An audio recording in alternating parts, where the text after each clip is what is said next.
Hello everyone, this is Zeeebo and welcome to this Etheria restart video. So in today's Etheria restart video, we're gonna talk about the PvE tier list. So this PvE tier list, I'll refer to the Prydwen side because I generically agree with most of their ratings. There are some discrepancies which I'll point out later, but in general, I think their ratings are pretty generic and applicable to most people. So without further ado, let's just use our Prydwen's tier list and run through the different units' performance for generic PvE contents.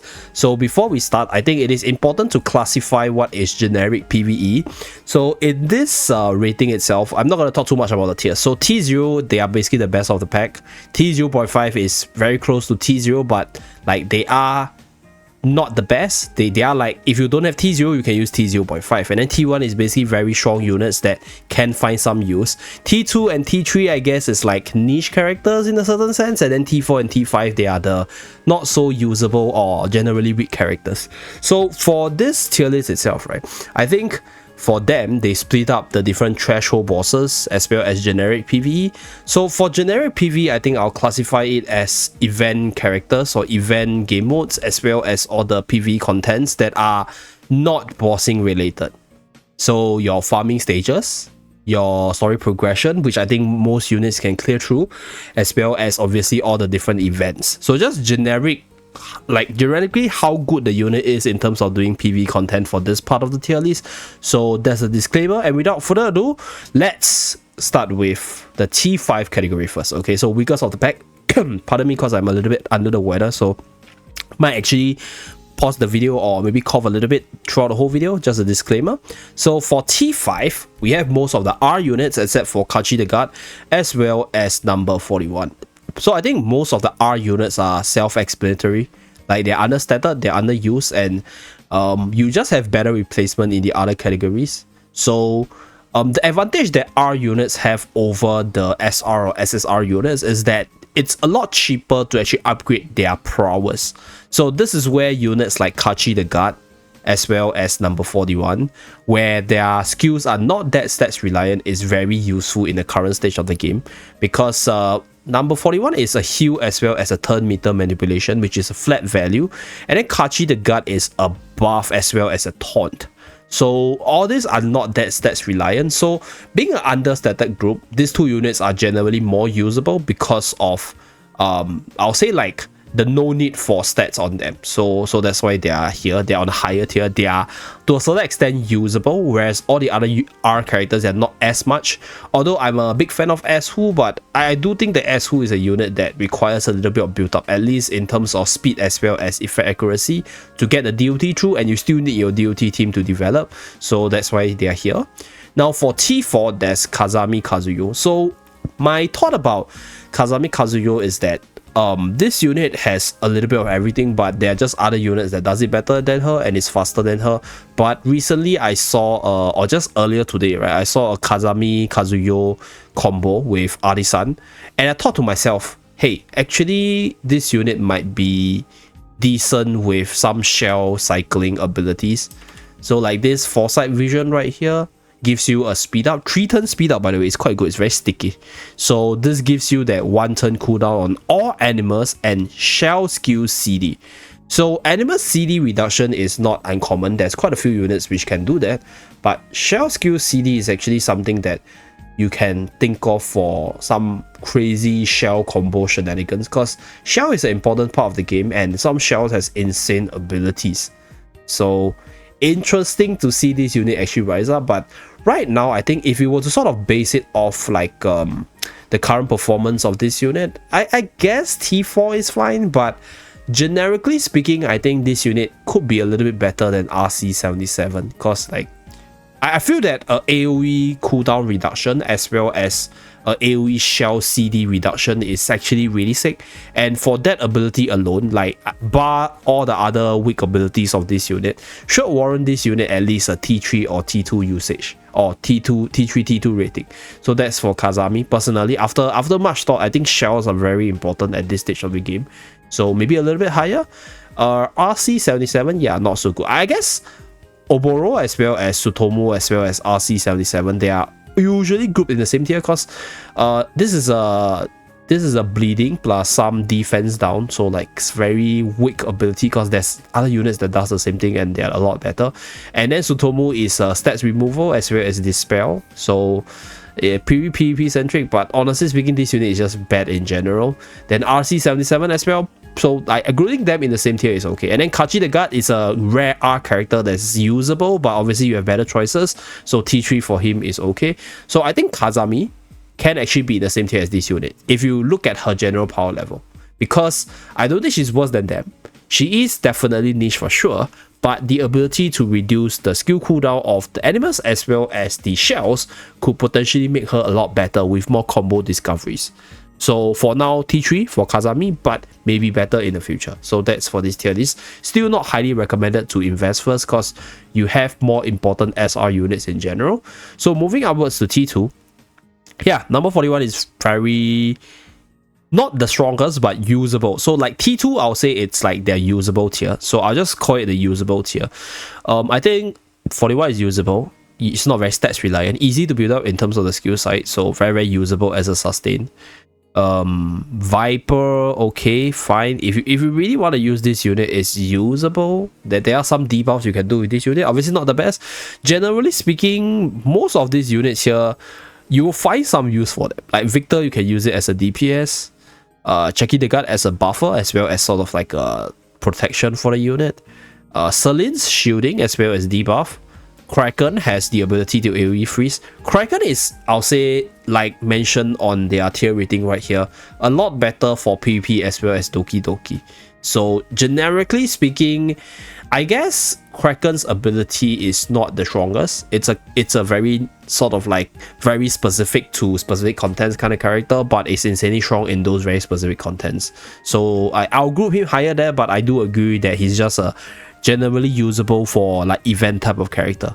Although for Infinity Train, I do run him, and being able to freeze the enemy to give your team additional survival is quite useful, but still I think the cooldown on the ultimate is a little bit long without much help from the team to reduce the skill cooldown. So that's for Kraken. Lily, yeah, I think Lilith right here, to be honest, yeah, I guess Lily is very similar to Kraken in the sense like it's a very control speedy unit that's able to cycle through her skills really fast. So niche to Doki Doki PvP, but generically for your PvE contents, it's just a usable character for the control and damage side. Makoto, I have never seen much about her, so I'm not going to comment why she's on T2, but I guess to a certain extent, if she is usable as a tank for generic roles, I guess she can be here. Obo, DOT base, CC base, but you just have better units that can do the same thing, like Fungus for example for DOT. Then for stun, you have a lot of better stunners and control units. And one thing about PvE in general, it feels like it's just better to manipulate the turns of the enemies, because as much as you freeze the enemy, if they come out of their freeze or their stun in the next turn and you're not able to kill them off, they'll still be able to kill you off in most cases. Whereas for the turn manipulation, you can push them back by quite a lot and just prevent them from taking the turn, and if they don't take the turn, that's where you don't actually need to worry too much about survival. So that's why units like Marvel, Mio, the turn steal units, they are slightly better for PvE in general. So that's for the difference between a stun, a freeze compared to like a turn steal for example. So Viper PvP centric, Veronica's also more PvP centric. So yeah, that's for this unit in the T2. Dorothy is in a very awkward spot because Dorothy's ability is actually not bad, but I think Crit Rate Up has a lot of good units like Grey. And Life Leech, I guess in the early game, when your unit don't do that much damage, doesn't give you too much of a regen. So generally speaking, I feel that this unit has a lot of potential, but probably not the best for the current meta. Yeah, it's like you can purify 2 debuffs, right? So it's like if there's 2 debuffs on your ally, it's actually quite a strong buffer debuffer character with also some cooldown reduction right here with turn manipulation. So that's that, and this means that she's not that stats reliant. So like let's say if you're using her for your RTA content, you just need to get enough stats for her to survive. Then if you want her skills to spam through, you can upgrade the skills, but obviously it's not in the rush right now because there are better options than her. So that's for Dorothy the Wisher. And then moving back, Dorothy base version, okay, usable as a healer. Right now there's actually a guy that's pumping up this Dorothy with max attack. So your Dorothy heals are so much that you just like out heal the damage from the opponent's side. So that's provided if your team can survive. So that's for Dorothy, the base version, because this unit's heal based off her attack, right? So this means that she's one of the rare cases where you stack a lot of attack on her, you get a whole bunch of healing going on for your team. So rare healer, a lot of the healers are based off the allies max HP, so this is the rare one. And then Rin as a taunter tanker is just, I think the role of a taunter and tanker is not that important, because either number one, you kill off the opponent before they even do anything, or number two, you have a lot of shielding and sustain, and then you just let the damage take, you let the unit take damage, and then you heal the unit back up. So you don't actually need a specific tank for any specific game mode for you to actually survive better. It's good to have a tank, but there's better ways to play the game, so T2. In fact, to be really honest, after running through all the different like most used teams, I haven't seen a Rin that much yet. So unless Rin is useful for the Inferno stages, I think Rin is an easily replaceable unit for what she does, or the tank role or the taunter role is an easily replaceable unit for what it does in the current meta game. So that's for Rin. Next, moving up to T1. So generically speaking, these units, they are usable already. Like, I think in terms of what they do, in terms of their role, these are the units I think you can build up. So first of all, we have Bojne. I think this unit's buff in terms of the attack to HP conversion made this unit a lot tankier and a lot easier to build, because this unit can't crit at all. So what happens here is you just build a lot of attack on him, and then I think he's good to go. So easy to understand, just a very decent DPS. Obviously it's not the best because you can't crit, and ignore passive is not the best of the best, but having AoE, having live drain makes this unit generically tanky and I'll say usable for contents if you want to invest in him.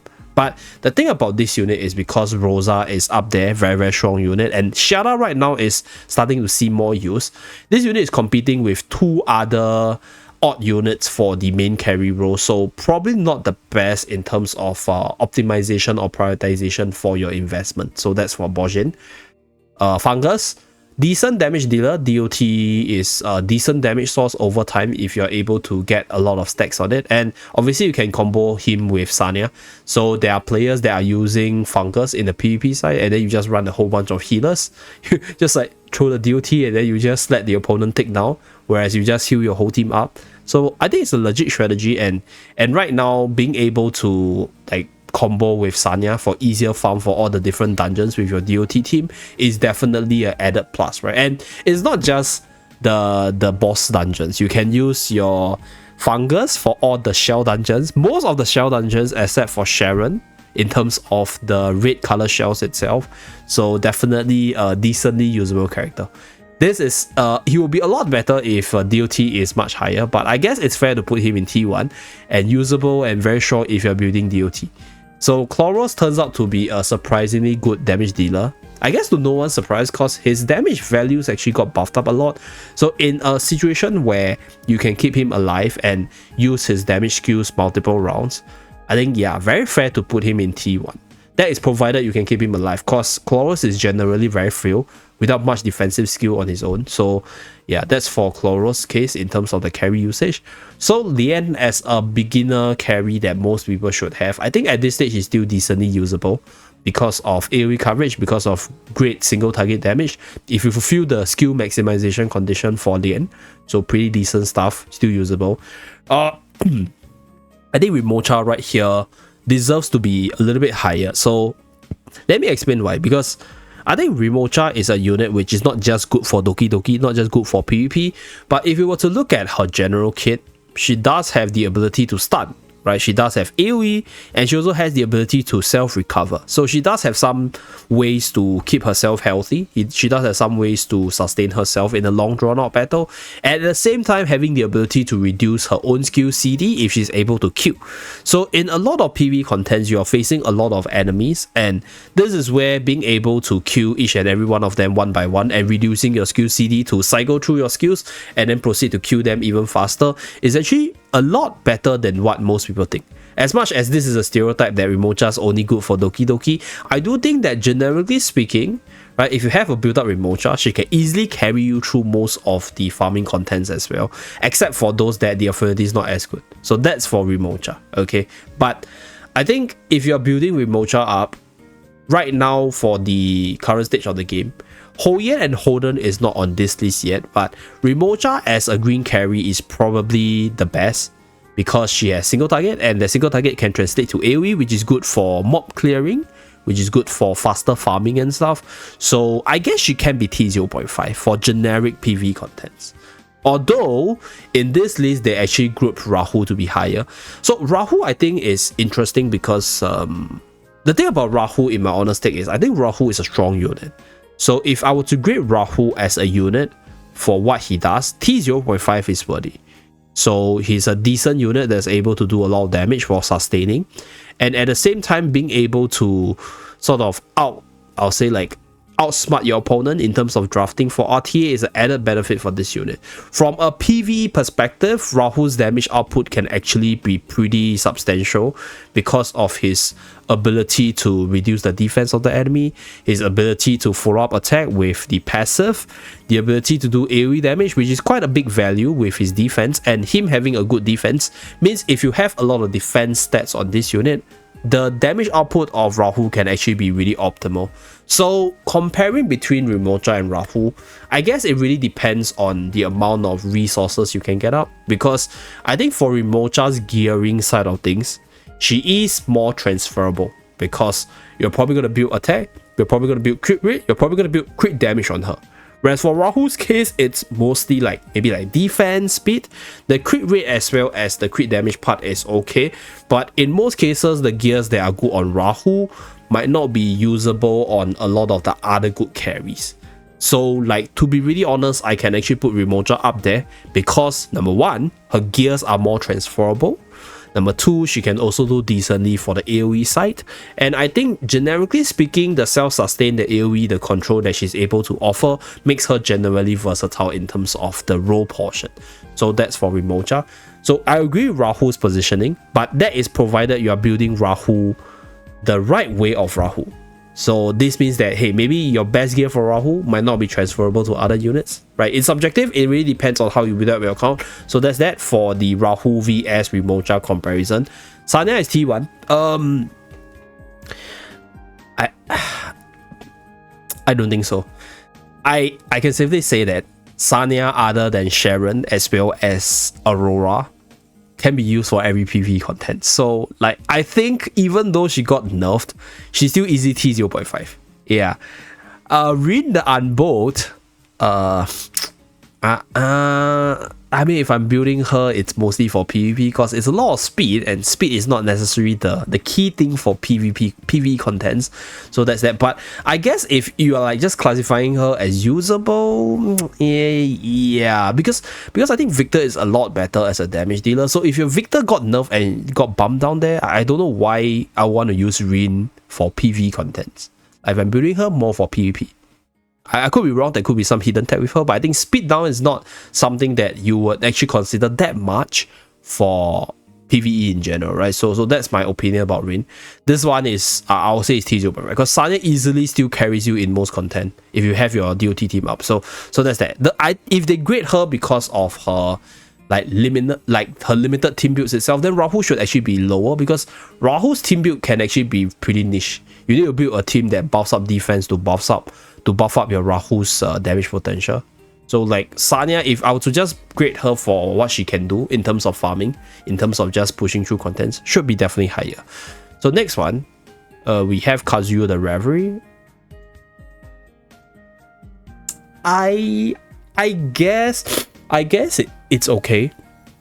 Marvel and Mio is okay for generic PvE. Wait, let me just see whether or not there's any. Because they actually have. Wait, how the character helps in progressing through the story and more generic PvE contents. Okay, Ember Track and Ethernet Rally. Okay, if we were to classify Ember Track and Ethernet Rally, maybe Sanya might not be that much higher. But Rimocha, I think, is still generally versatile. As an AoE damage dealer with decent sustain should be higher. Rahu, if I were to look at it from this perspective, I think Rahul is okay. Cause Rahul is tanky with the defense stats. And then this is where being tanky, you can build a team that, you know, buffs up the speed, the crit damage instead, and then have Rahul just slowly grind the opponent down. And then from there, you'll be able to clear your Ethernet rally or the tougher contents. So that's that fair. Like, I think there are some replays where Rahul is the main carry for the team. So that it's just a very resource heavy character.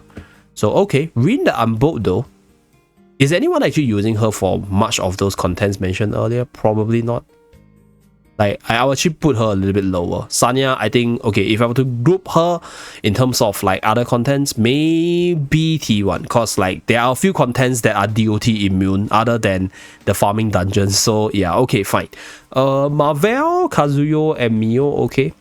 Yeah. There's just certain PvE dungeons that don't care about turn manipulation, so they can be quite useless there, but I think usable for most contents if you're able to apply the debuff. Tsukuyomi, okay, speed buffer with mostly speed buffing with a little bit of silence.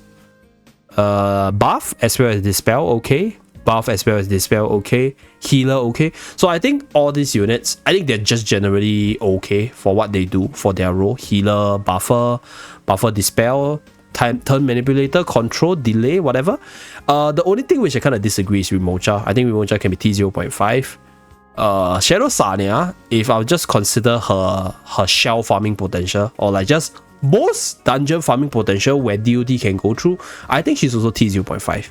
But all these units, very worthy units that we can invest in, generally good for most PvE contents. So DT, one of the strongest single target damage, in fact one of the best for all your dungeon farming.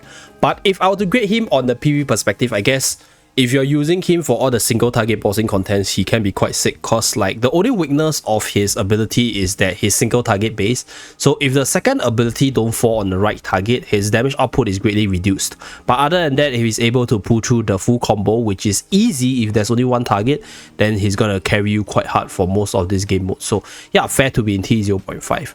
So Rahul was discussed earlier. I think being tanky, being just like able to stick around and slowly wither the opponent down for game modes where there's not a lot of time limit makes this unit quite strong there, because you just need to make your whole team survive and then Rahul can carry you. And then we have Tiamat and Shiada. So I think both of them from a damage dealing perspective is still really strong on the AoE side, although I haven't seen a lot of Tiamats. Shiada, yes, because Shiada is used in like the best teams for the Infinity Train. So like just buff her up a lot and then she just starts spamming her ultimate and then, you know, non-stop AoE farm and killing of all the minions over there. So pretty legit stuff. Dina, T0.5, yeah, like she's still the best debuffer in the game. Like just upgrade her third skill, spam the skill and then get a lot of debuff on the enemy and then you're good to go. Gray is okay, so if you do a Rimocha, Gray is probably your best choice for the green carry, for the holo carry, for your Doki Doki, and in general having crit rate buff for the whole team, which is universal damage buff with AoE, with extra turn for some combo shenanigans, as well as defense down, is just a generically good unit. So yeah, quite worthy for the T0.5. But the thing is, I won't actually say that Gray is better than Rimocha. If you do have a Rimocha build out, I think Rimocha is actually better than Gray, but considering Rimocha's cost to upgrade as well as like her having like lesser utility for the whole team compared to Gray, I'll say I'll put Rimocha in the same tier as Gray, T0.5. So that's why I wanted to put her up, because like I do think that like Gray is actually weaker damage wise, but Gray is more universal, whereas Rimocha is stronger damage wise, and she's just like less flexible in terms of team build. So that's that. But like I guess you can put them on the same power level in terms of the grand scheme of things. Beyond Tin, okay, I think universal buff with revive and turn manipulation is pretty good for Beyond Tin, so T0.5. Pardon me, because I'm a little bit sick there, like I mentioned earlier. And next one we have Chiaki. Chiaki is basically like the cheaper version of Lily if you don't have Lily. So I think Lily and Freya needs no introduction for the PvE side. Later we'll talk about them, but I don't think they need too much introduction. But Chiaki the Echo right here, this is the turn manipulator in case you don't have Lily. So I guess yeah, the next best option you can get together with Doki Doki. So the thing about Doki Doki is like there's some like RNG-ness in terms of her buffs, but still the ability to buff damage as well as speed and it being permanent is actually really good in long drawn out battle. So very good for all the contents like your Ethernet Rally, where the battles are a little bit more drawn out. So Doge Doge is not the faster speed tuner you want, but in a long drawn out battle, her value actually shows, because the buff that she's able to provide is actually permanent. So this data stream over here, so this data stream sticks to your allies, and as long as they're alive, this buff sticks to them and allows you to just get massive buffs onto your whole team over time. So that's Doki Doki. Hellkit, okay, T0.5, fair. Hellkit is not the strongest damage dealer, but I think for what he does, shielding with damage with debuff is okay. Mia with Dispel as well as Insane Heal with CD reduction is okay. Sania's positioning, to be really honest, I think I will actually group her to T1, because first of all, I think Valerian is more universal. You have Ling Luo. Worst come to worst, you still have Mia as well. So if you are just putting her there because she's like the best green healer, I guess you don't have to, because healer as a role is not the most important in terms of team building. And you already have like insanely sick options that are better generally compared to Sania. So like right now, I think she's a lot weaker, because Sania is very defensive based. So she will slow down your run. So for runs where you need to be fast, she's not exactly the best healer you want. You rather want like Ling Luo to give you that buff extension, as well as like to synergize with your buff heavy carry teams in general. So yeah, Sania I think is T1 generically. Not the fastest, a little bit slow on the build up, but definitely can scale up if you take enough time. But the thing is, there's two reasons why I want to put her in T1 despite saying all that, because her heal values are not as high as it used to be, and HP percentage based carries or teams, they're not the strongest right now. It used to be Sania plus Tiamat, you can dominate the whole thing, because Tiamat is a HP percentage based carry, but with Tiamat falling a lot lower in terms of usage, with a lot of HP based units not being as optimal right now, I think Sania's value definitely dropped down a lot in my honest opinion. So Valerian with the ultimate, very sick stuff, so T0.5 yes. Not as good as Ling Luo, but definitely usable. So that's for the T0.5 tier. Now moving upwards to T0. Okay, so Masaya needs no explanation, being a constant good DPS AoE unit with single target damage with the ignore defense is just generically good right now. Probably one of the best for contents where you are looking for like your specific counter carry. For example, you're using like Shada for the raid dungeon, you can just use Messiah, because like he deals there's no elemental advantage, there's no affinity advantage, but then he deals so much damage that it doesn't really matter that much. So pretty good substitute for a lot of contents where you just need a lot of raw power there. Rosa is T0 yes. So Rosa's damage output is without a doubt very strong, but the strength of Rosa is crit rate being a very universally good damage buff. So you can put Rosa together with the likes of Rahu, you can put Rosa with the likes of Tiamat, and like you can still get the buff onto them. And also Rosa's damage output being really strong means that single target wise, this unit is stronger than Shada. Shada is stronger on the AoE side because of the AoE coverage that she's able to provide. But another thing that Rosa has going for her is the follow-up is on your normal attack. So there are actually a few combos in the current meta with, for example, like Lily, where you can do some Lily plus Rosa shenanigans, and then you have like Rosa having normal attack after doing a follow-up attack with Lily. So yeah, quite sick stuff. I've seen some very sick stuff with Rosa, like some very big win performance with her. So that's that very good main carry unit to build up. Then we have Hendrich. So Hendrich is, yeah, a little bit of everything. Damage, debuff. Most of the time, I think Hendrich is used as a debuff to strip off the immunity, but Hendrich is actually a pretty good damage dealer if you do build up stats on this unit. So yeah, pretty fair to be T0 because Disorder Dark Faction is pretty good. So like Light and Dark, they're all like universally good damage dealing types and defensive types. And then Claws right here. Okay, so I think Claws' ability to hack in to reduce the damage output as well as reduce the damage. I mean, reduce the damage output of the unit, also increasing the damage that the unit takes is just really good. And with the buff to her ultimate, right, giving her that additional speed down debuff just makes her a whole lot better as a debuffer in the team. And especially when we're in the early game where immunity is not that frequent yet, and in a meta game where You have units like Marvel to give you like effect resist down and then allowing the debuff to go through more consistently. The ability to just have a lot of units debuffed or just have bosses being debuffed and then your team surviving better or dealing a lot more damage is just universally good in general. So Claws is T1.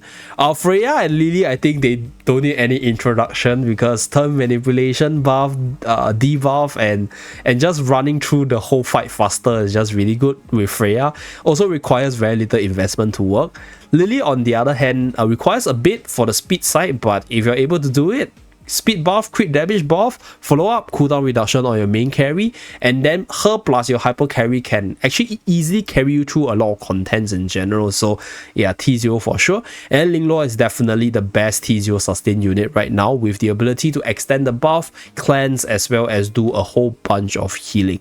So yep, that's pretty much it for this PvE tier list. Pretty accurate. There's just some discrepancy with regards to my personal opinions, but if you guys are invested in your T0 or T0.5 units, you're mostly safe for most PvE contents. Even T1 units in general, I think they are still okay.